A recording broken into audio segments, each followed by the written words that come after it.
Hello again, I'm Daniel at the Human Zoo, and today will be an Amazon package unboxing. Today, this is again in the vein of horror. That's my main interest, so that's usually what I get out of these boxes.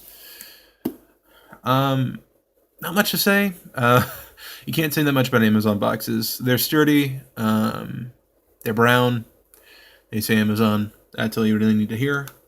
This coincides with the arrival of the horror block that had arrived today also. This package came with it, and while it is not part of the horror block, it seemed very fitting that it should arrive on the same day, considering the contents. So, let's open her up.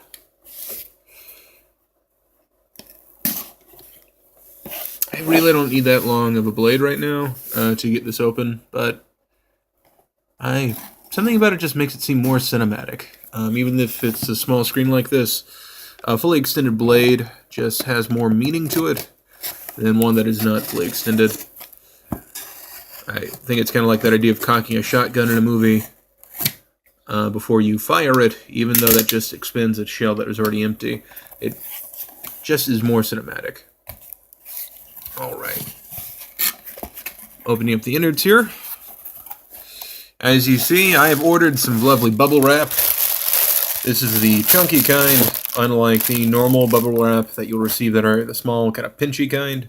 Which, don't get me wrong, they're excellent stress relievers, but there's something very durable and sturdy about these. And I plan to use them quite often in my many activities which require thick, durable bubble wrap.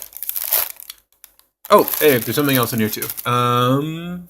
Extra. It is a Funko Pop vinyl, which I think my viewer should know I'm a fan of by this time. And this is for the Lovecraftian deity Cthulhu. I think deity is the appropriate word. Technically, he is an old one. I'm pretty sure that's in the same vein as a deity, though. Alright, let's get this open. A little damage to the box.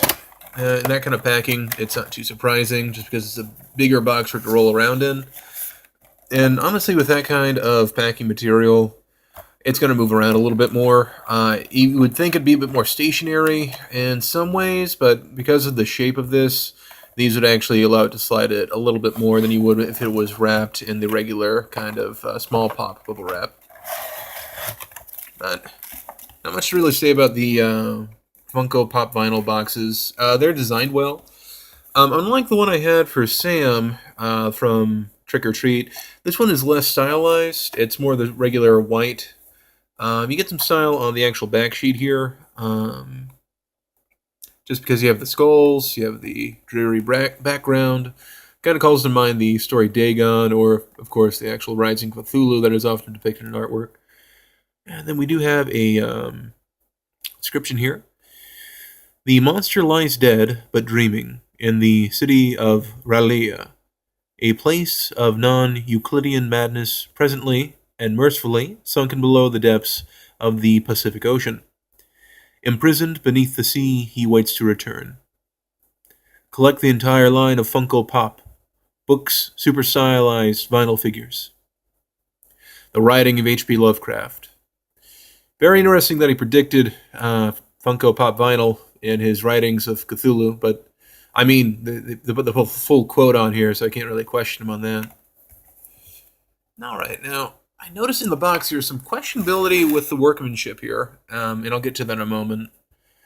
Right now, we want to focus on the positives. Nice wings, I have to say. You don't really have many jutting exteriors on these pop vinyls, for the most part. You have small accessories, capes sometimes, jackets and such. These are good wings, though, very sturdy. The symmetry is a little off, but H.P. Lovecraft's creatures are fairly asymmetrical for the most part, so that doesn't really bother me too much.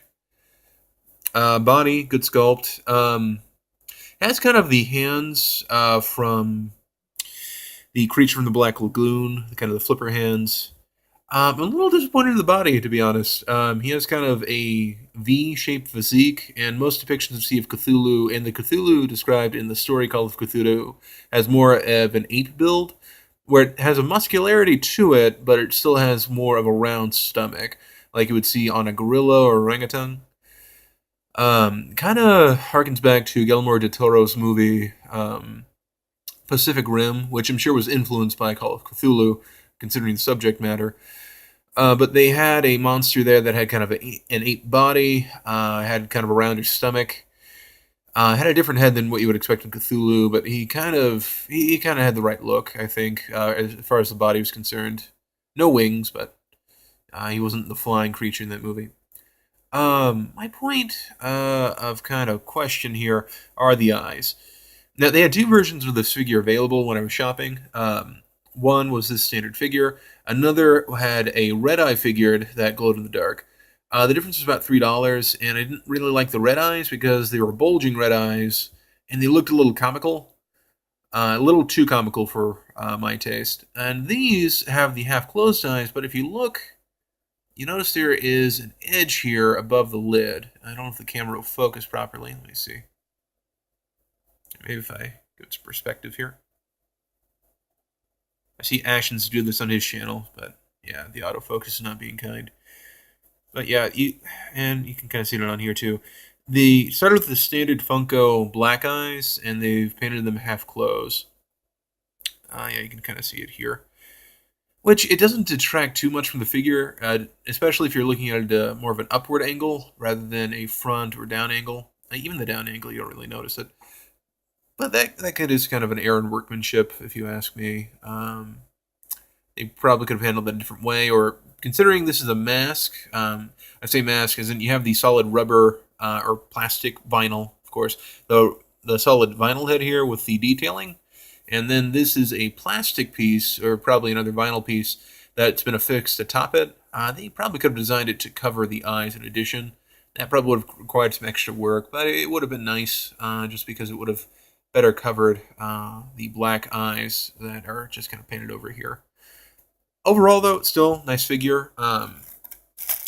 This is one of the figures I don't know if I want to keep at home or take to work. I might put this on my bookshelf just because it is, and I think it states on here somewhere, this is Funko's literary line, because this is a character from literature. And to my knowledge, he hasn't actually been depicted in film all that much. I think there is the Call of Cthulhu silent movie on Netflix, or at least it was on Netflix, may not be there any longer.